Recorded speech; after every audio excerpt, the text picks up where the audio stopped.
Meanwhile, if anyone have a doubt, then you can ask me.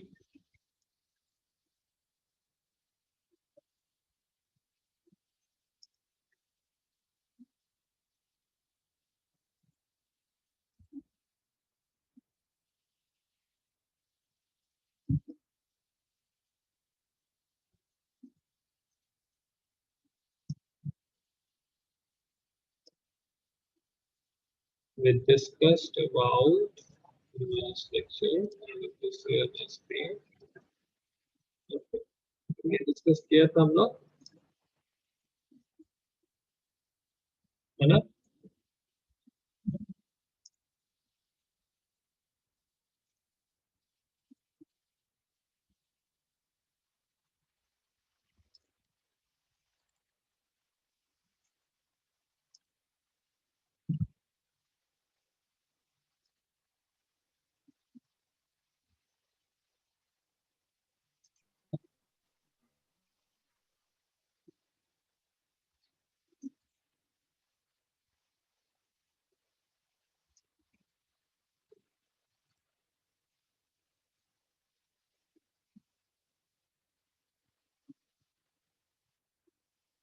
This was the program that we did yesterday.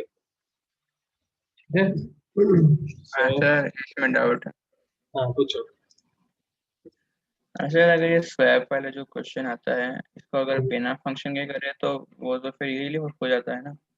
हाँ easily हो जाता है, सही बात है. बिना ये पॉइंटर वगैरह यूज करें. हाँ कुछ नहीं यूज करना पड़ेगा.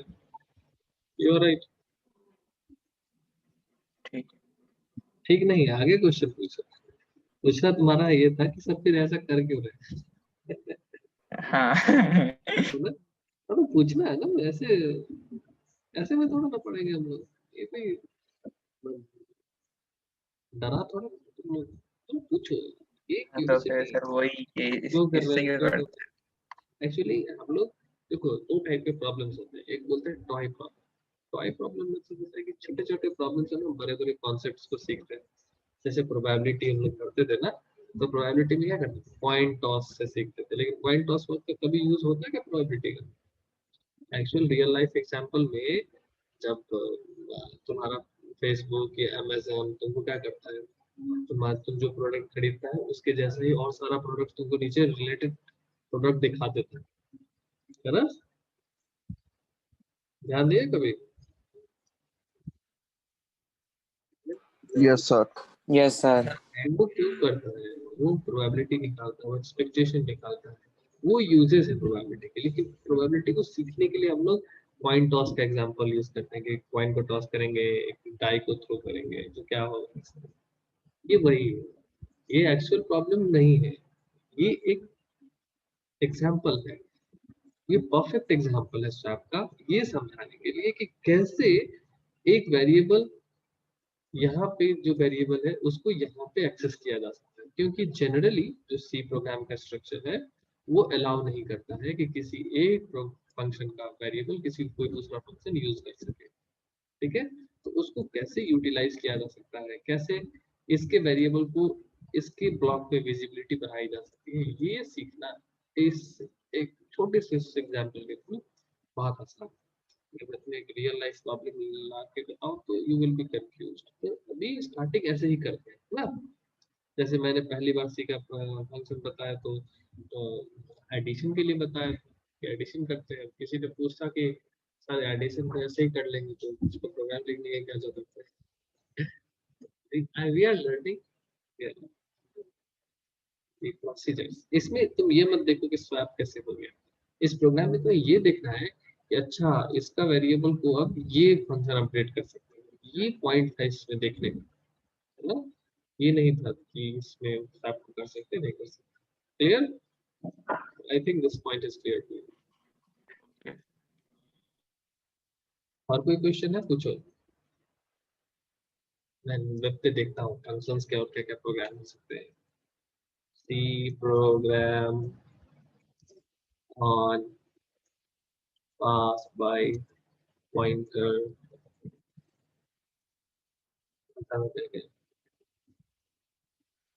बहुत सारी साइट्स अनलिमिटेड।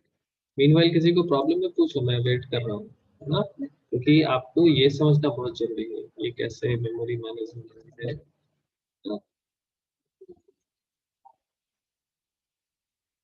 कुछ प्रोग्राम्स हैं ये तो बड़े बड़े हेवी प्रोग्राम्स हो गए, करना नहीं है अभी। ठीक है function okay anyway leave it. देख प्रोग्राम ये बात समझ में आ गई सबको? सर आप पूछो पूछो। सर वो बता दो ना, असाइनमेंट वाला क्वेश्चन लास्ट वाला कौन सा? अच्छा जो आपने पैटर्न दिया था वाला, ना असाइनमेंट। पैटर्न वाला हाँ वो नहीं वो नहीं, वो लास्ट वाला क्वेश्चन है फैक्टोरियल वाला। ए फैक्टोरियल वाला। Into a to the power a into factorial वाला। सर पैटर्न वाला भी बता दो। क्यों नहीं समझ पाए? कहीं से समझ में नहीं आया। चलो आज जो लास्ट वाला प्रॉब्लम है वो हमारे फंक्शन से रिलेटेड प्रॉब्लम है, इसलिए मैं इसको भी डील कर लेगा। अगर टाइम बचेगा तो हम उसे भी देख लेंगे, ठीक है। नहीं तो नेक्स्ट लेक्चर में बता दूंगा, ठीक है। Okay sir. तो ये जो प्रॉब्लम था तो बोल रहा था कि कुछ f निकालना था, आई डोंट नो याद नहीं मुझे। a to the power a and factorial ऐसा था क्या, plus b to the power b yes sir. Factorial plus c to the power c factorial. Sir ऐसा नहीं था। तो सर ए की पावर बी प्लस ए की पावर बी की पावर बी। अच्छा a की power a factorial plus a की power b factorial plus b yes की sir. Power b factorial plus b की पावर a फैक्टोरियल, ये था ना। That will be the same. Yes sir. ठीक है। तो इस प्रॉब्लम को अगर हम लोग नॉर्मल प्रोग्रामिंग से बनाएंगे तो क्या बनाएंगे, कैसे बनाएंगे बिना फंक्शन का यूज किए। मैं इस प्रॉब्लम को पहले सॉल्व करता हूँ और फिर इसको मैं फंक्शन से सॉल्व करूंगा। देन यू विल अंडरस्टैंड कि क्या डिफरेंस क्या है। ठीक। कितने बच्चे हैं जिसको ये प्रॉब्लम नहीं बन पाया? देखो कितना आसान प्रॉब्लम।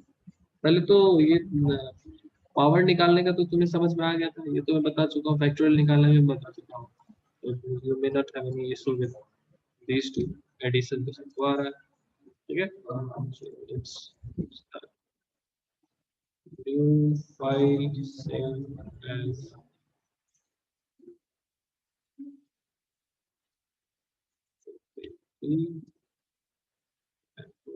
assignment का फंक्शन का, ठीक। तो स्टार्टिंग लिखता हूँ। मुझे अच्छा लगता है सब लोग पूछता है, अगर कोई नहीं पूछता है तो एकदम आई फील कि किसी को कुछ समझ में नहीं like। तो पहले हमें ए बी वैल्यू लेनी पड़ेगी, इंट ए लेना पड़ेगा और बी दो इंट लेना पड़ेगा और और इंटीजर का पावर करेंगे तो इंटीजर ही जनरेट होगा, इंटीजर का फैक्टोरियल करेंगे तब भी इंटीजर जनरेट होगा। तो जो हमारा एफ है वो भी इज इंटीजर, ठीक। अब यूजर से मांग लेते हैं a b. So print f slash n enter the value a and a b, ये हो गया। अब जब वो देगा तो मैं उसे स्कैन कर लूंगा। स्कैन करने के लिए हमारे पास दो पार्ट है। इस पार्ट में मुझे दो वेरिएबल स्कैन करने हैं, तो this is ampersand a comma ampersand b. ठीक है, दोनों ही इंटीजर है, इसलिए हम लोग यहाँ पे लिखेंगे परसेंटेज टी। हो गया, ये हमारा इनपुट का काम हो गया खत्म। अब हमें क्या करना है, ध्यान से देखो, पहले ए टू द पावर ए निकालनी है, फिर इसका फैक्टोरियल निकालना है।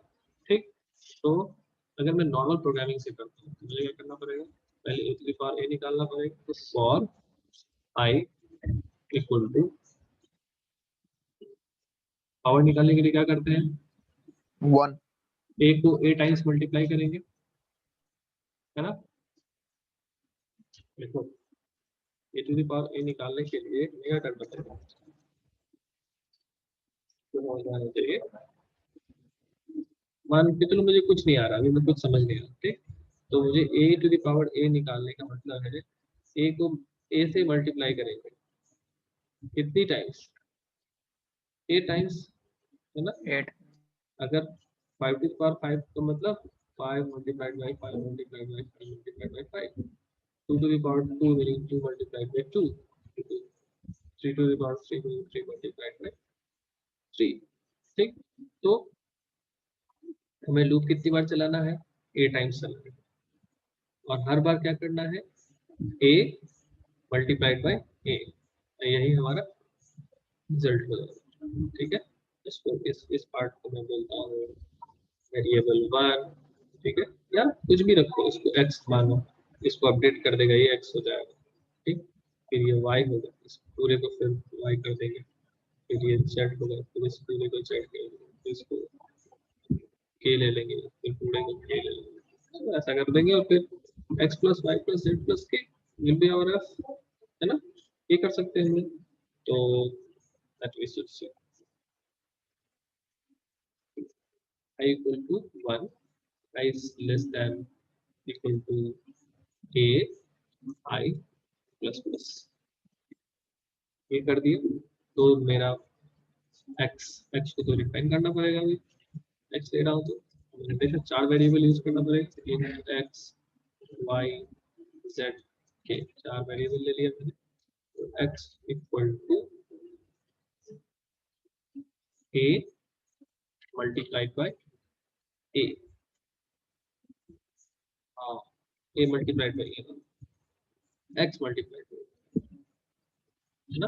और इनिशियली x में क्या है, इज 1, y में भी 1, z में भी 1। जहाँ पे नहीं समझ में आए बोलो, मैं जान रहा हूँ यहाँ पे किसी को कंफ्यूजन हो सकता है, क्यों है बताओ, मैंने ऐसा स्टेटमेंट क्यों लिखा।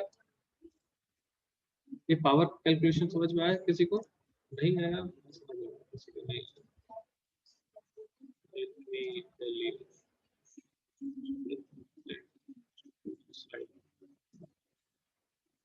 ठीक है, देखो ध्यान से देखो,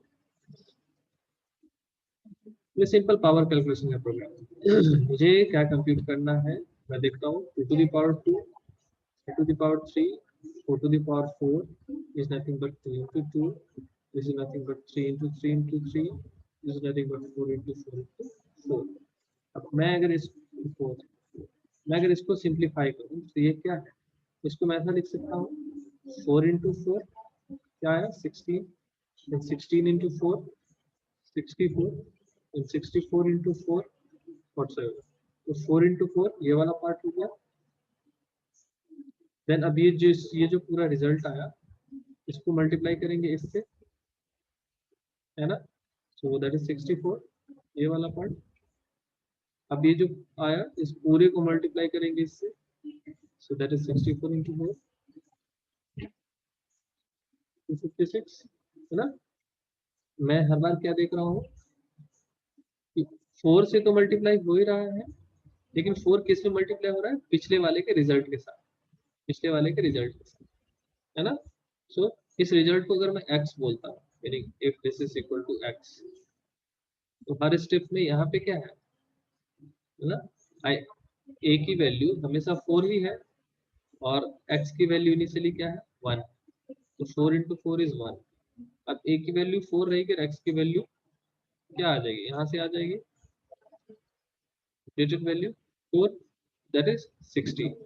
अभी a की वैल्यू तो 4 ही रहेगी और x की वैल्यू क्या आएगी, यहाँ से आएगी 16 इज अगेन 64।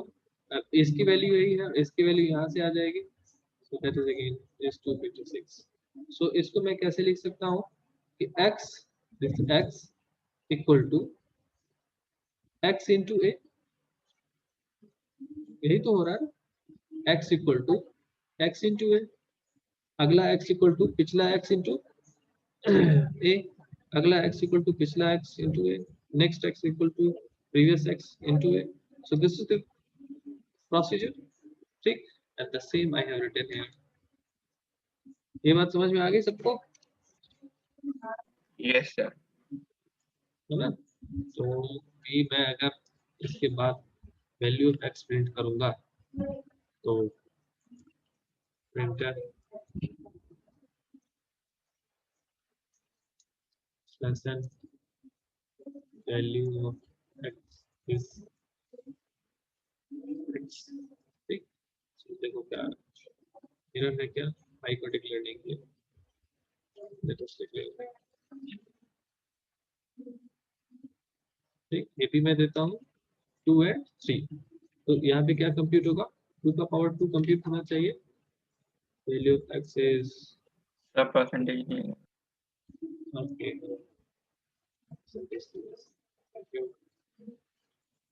अभी चैट नहीं देख रहा, शायद कोई रिप्लाई कर रहा है, just wait. 2 and 3, value of x is 4, है ना, 2 का पावर 2। अगर मैं दूसरी वैल्यू भी लिख सकता हूँ, सपोज 5 and 6, तो 5 to the power 5 x 3125, ये क्यों आ रहा है, there is any error,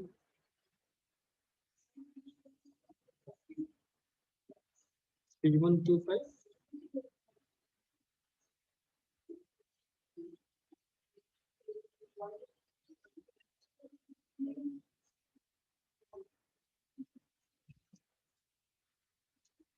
me 1 second,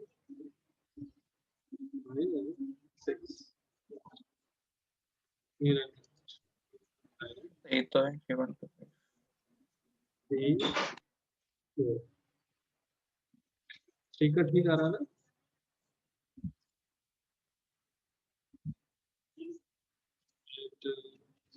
4 5, 4 4 का 4 to the power 4, तो हाँ ठीक तो आ रहा था, 5 5 एकदम सही है, 5 को 5 टाइम्स मल्टीप्लाई करेंगे तो वही तो आएगा, ठीक। सब हो जाए सही तो। Output is correct, anyway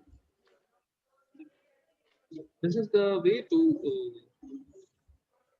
find x। अभी x निकल गया, अभी x का फैक्टोरियल निकालो, तो फॉर 20 रुपए 20 for I equal to 1, I is less than equal to a, I plus plus, है ना। अभी एक और वेरिएबल हम क्रिएट कर सकते हैं, f is equal to 1, ठीक है। फैक्टोरियल का लॉजिक क्या था, अभी हमने a स्क्वायर कंप्यूट कर लिया ना, तो अभी a स्क्वायर का फैक्टोरियल निकालेंगे ना, फैक्टोरियल निकालेंगे, वो पूरा मैक्स में रख देंगे। फैक्टोरियल का लॉजिक क्या था, हमें क्या करते हैं, मल्टीप्लाई करते हैं 1 से लेके, सो f इज इक्वल टू क्या, f इंटू i, पहले 1 इंटू 1 फिर 1 इंटू 2, जो भी है उसको 2 3 4 5 जो भी a की वैल्यू वहां तक मल्टीप्लाई करेंगे, ठीक है।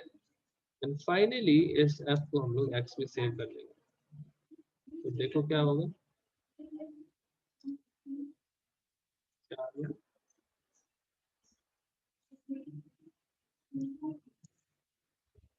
declaration f with no linkage, sir आपने 2 F दे दिए। है ना, 2 f आ गए ना,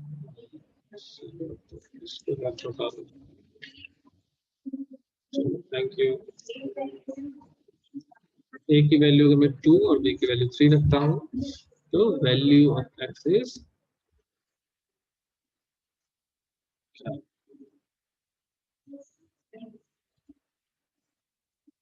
ऐसा क्यों आ रहा है? वैल्यू ऑफ एफ प्रिंट करता हूँ तो क्या आता है? एफ से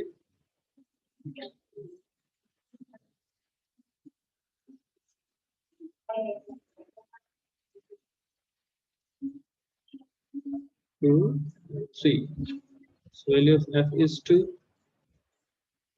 हाँ इसलिए आ रहा है क्योंकि सर उधर बी आएगा ना? क्या आएगा? नहीं नहीं नहीं, यहाँ x आएगा ना एक्चुअली, क्योंकि मैं फैक्टोरियल तो x का निकाल रहे हैं, a to the power a जो निकल गया उसकी फैक्टोरियल निकाल रहे हैं ना। ध्यान से देखो, हमें क्या करना था, हमें actually a to the power a और फिर इसका फैक्टोरियल निकालना था। a to the power a इस अगर मैं 2 है और 3 है, 3 टू द पावर 3 का फैक्टोरियल निकालना है। तो 3 टू द पावर 3 तो मैंने x में सेव कर लिया 27, इसकी फैक्टोरियल निकालूंगा ना, है ना। तो पावर को मैंने सेव करके रखा है x में, तो फैक्टोरियल तो x का निकलेगा। मिस्टेक वैसे मैं छोटा नंबर ले लूंगा। ओके, 2 का पावर 2 इज 4, 4 और 4 का फैक्टोरियल क्या आ जाएगा 24, करेक्ट। समझ में आ गई सबको ये बात? यस सर, तो फिर सबको एक एक बार करना पड़ेगा। हाँ, अब यही बात, अब कुछ नहीं करना है, अब तुमको इसे कॉपी करना है हर हर किसी के लिए, ठीक है, तो तुम्हारा काम हो जाए। या फिर मैं ये भी करके दिखाऊं,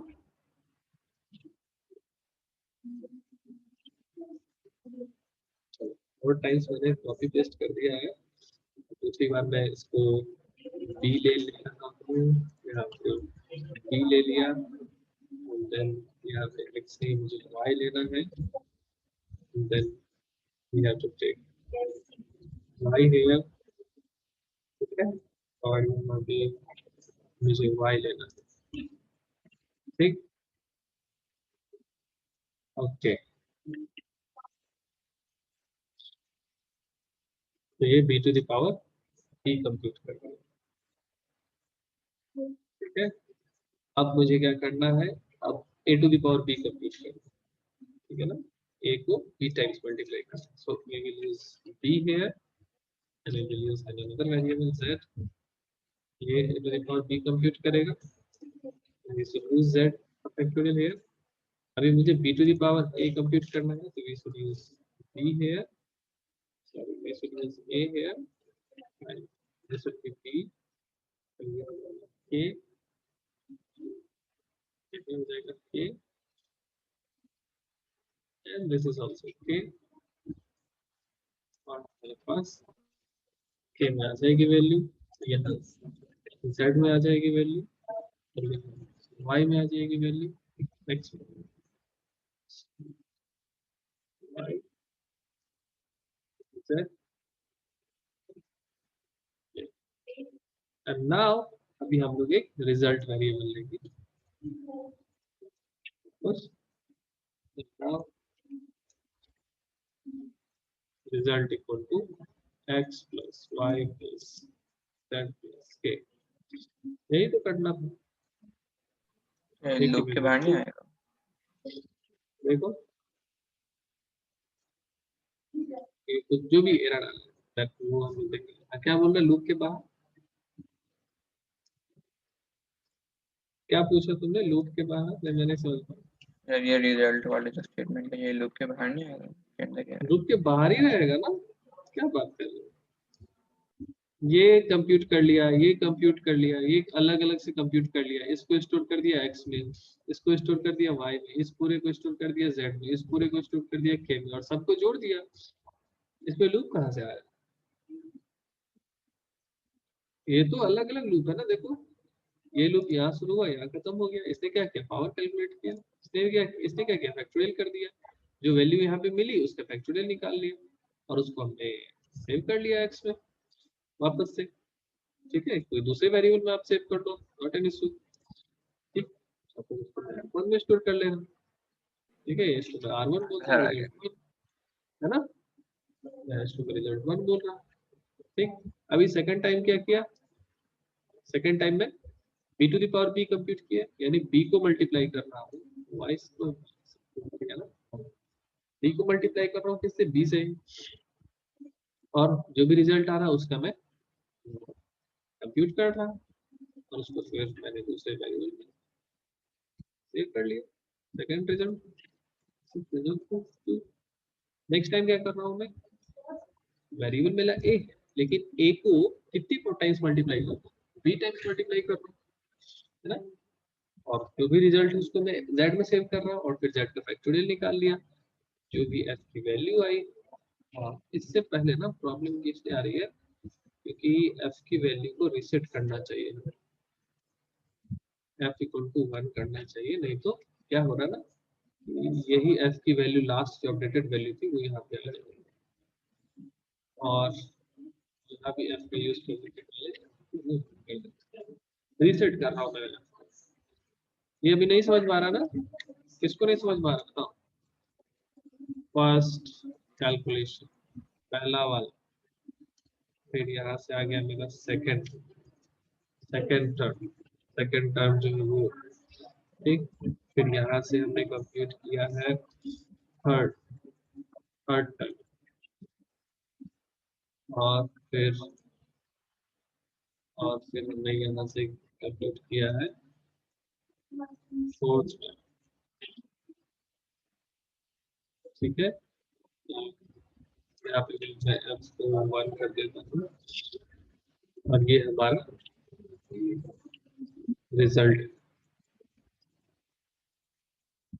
ठीक है, और मैं यहाँ पे R2 में सेव किया, इसको मैं C में सेव करता हूँ ताकि तुम लोगों को कंफ्यूजन नहीं हो कोई।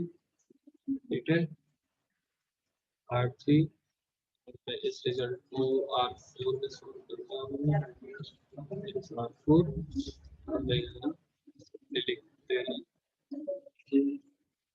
R1 plus R2 plus R3 plus R4। ठीक है, दिस इज इट, और ये प्रोग्राम हमारा कंप्लीट है। सही रिजल्ट इसको देना चाहिए, हमें यहाँ पे प्रिंट भी करना चाहिए, प्रिंट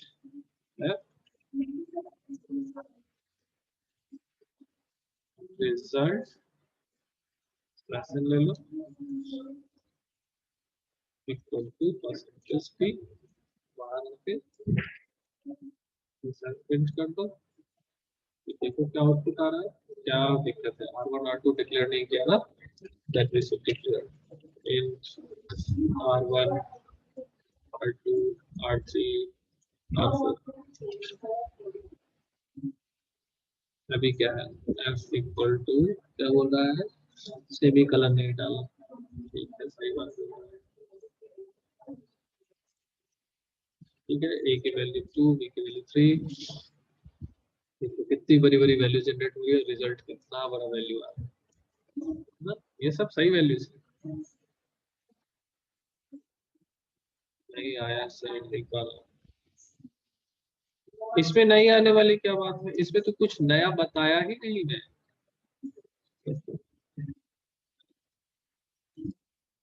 नहीं दिया फंक्शन के बताने वाले तो इस प्रॉब्लम को नहीं समझ आने वाली बात है ही नहीं इसमें कुछ।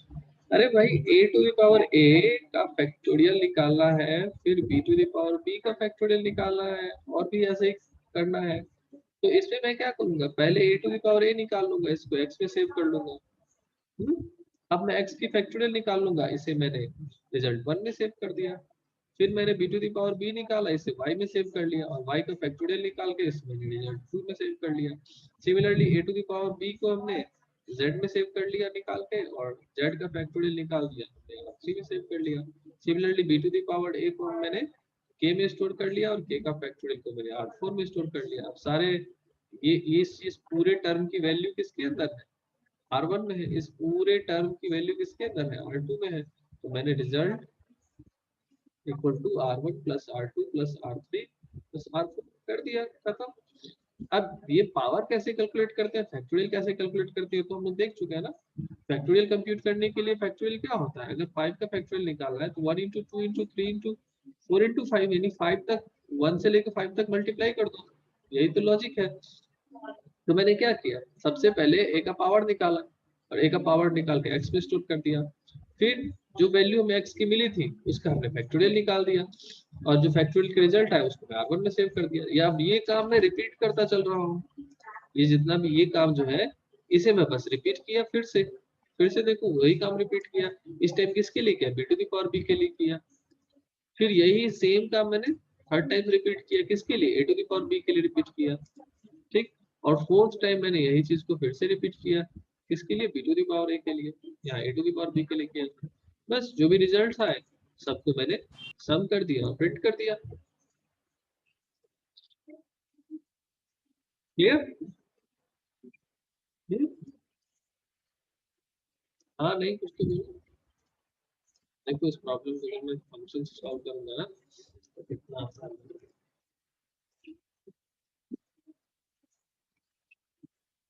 सेम प्रॉब्लम यहाँ पे जो है मैं इसको कॉपी करता हूँ, ठीक। और मैंने इसमें सब कुछ डिलीट कर दिया, इससे लेके कुछ भी नहीं रखूंगा, कुछ नहीं रखूंगा, सब डिलीट कर दिया। इसको भी रिजल्ट्स को भी डिलीट कर दिया, रिजल्ट्स को रहना, ठीक है। हाँ, ठीक है, इसको भी हटा दो, यहाँ से हटा दिया। देखो मेन में इतना बच गया ना। अब मैं एक फंक्शन लिखूंगा, फंक्शन में उसका नाम रहेगा पावर, यानी ए टू द पावर बी निकालेगा। तो पावर फंक्शन निकालने के लिए तुम्हें दो नंबर चाहिए, ठीक है, दो इंटीजर का। तो तुम लिख दो इंट एक्स इंट वाई, दो वैल्यू मिल गया तुम्हें। अब पावर का लॉजिक क्या था, जब भी तुम्हें एक्स वाई मिलेगा, ये है तुम्हारे पास पावर की लॉजिक, इसको यहाँ पर रख दो, है ना। जो भी a to the power b, इसका कहना है x to the power y, तो वाई को यहाँ रखो, इसको z मान लेते हैं, और x को यहाँ रखो, ठीक है। और यहाँ पे एक वेरिएबल डिक्लेयर कर दो इंट z, ठीक। तो पावर फंक्शन बन गया हमारा। अब हम एक और फंक्शन क्रिएट करेंगे जिसका मैं नाम बोलूंगा फैक्टोरियल। फैक्टोरियल निकालने के लिए मुझे बस एक ही नंबर चाहिए, है ना। कोई भी नंबर दो मुझे, मैं उसका फैक्टोरियल निकाल दूंगा, दैट इज इन एक्स। मुझे बस एक नंबर दो, मैं फैक्टोरियल निकाल दूंगा। तो वो कैसे निकलता है, ऐसे निकलता है। इस कोड को मैं यहाँ रखा, ठीक है। जो भी नंबर दिया उसका फैक्टोरियल इसमें स्टोर कर दिया, इसने z में स्टोर कर दिया सपोज। या फिर इस पावर को मैं p से रिप्रेजेंट करता हूँ, थोड़ा कन्वीनियंट होगा तुम लोग के लिए, तो मैं रखता हूँ, इससे मैं f से रिप्रेजेंट करता हूँ। और यहाँ पे मैं इसे सेव करता हूँ इंट f, ठीक है। कोई क्वेश्चन आ रहा है? Sir, in the program I submitted an assignment. I used inbuilt power function से calculate power, ठीक, तो क्या कर सकते हैं। अब ये क्या करेगा, पावर फाइनली कंप्यूट करके p को रिटर्न करेगा, रिटर्न p को रिटर्न करेगा, तो रिटर्न p का रिटर्न टाइप यहाँ डालेगा, दैट इज इंट। ये फाइनली फैक्टोरियल रिटर्न कर देगा, तो रिटर्न f, और f का रिटर्न टाइप यहाँ लिखेगा, दैट इज इंट। तो ये हमारा फंक्शन बन गया। अब इसमें हम अगर इस फंक्शन को दो वैल्यू वैल्यू देंगे तो ये हमें एक पावर निकाल के दे देगा, और ये मुझे क्या करेगा, उसका फैक्टोरियल निकाल देगा, ठीक। ये हमारा कैलकुलेशन है। तो अब हमने हमारे मेन फंक्शन में क्या है, कुछ भी नहीं, we don't have anything with us, कुछ नहीं, कुछ भी, ये सब कोई जरूरत नहीं है, इसकी कोई जरूरत नहीं, ठीक है। देखो कितना छोटा हो गया। अभी हमें बस क्या करना है, अब अगर ए बी का पावर निकालना है तो मैं कॉल करूंगा पावर ए कॉमा बी, ठीक है। और इसको मैं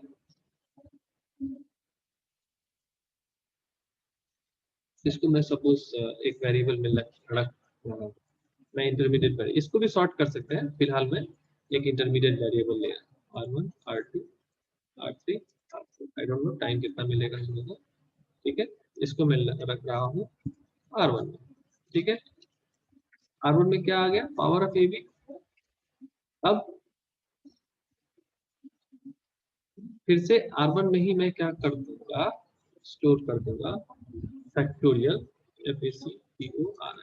फैक्टोरियल ऑफ R1 का फैक्टोरियल कैलकुलेट करके R1 में ही सेव कर दूंगा। ऐसा यहाँ दूसरा वेरिएबल भी ले सकते हैं, लेकिन ऐसा करने से क्या होगा, R1 की वैल्यू ओवरराइट हो जाएगी। हमें इतना ही करना है। अब बस क्या करो, इसको कॉपी करो, पेस्ट करते चलो, ठीक है ना। या नहीं तो इतना भी नहीं करना है, तो we can actually write this R2 is equal to, this is a to the power A, this is a to the power B, this is b to the power B, and this is b to the power A, है ना। इसका नाम करते हैं R3, R को सब को कोई जरूरत नहीं, ठीक है, कोई जरूरत नहीं। अभी हमें रिजल्ट में क्या चाहिए, रिजल्ट इज इक्वल टू ये plus factorial R1 plus factorial of R2 plus factorial R3 plus factorial R4। खत्म, इतना ही काम करना था। और रिपीटिंग कोड जो है वो हमारे पास अवेलेबल, तो रिजल्ट होगा यहाँ पे सेव होता चलेगा, ठीक है। क्वेश्चन है, मैं इस प्रोग्राम को नेक्स्ट क्लास में भी डिस्कस करूंगा।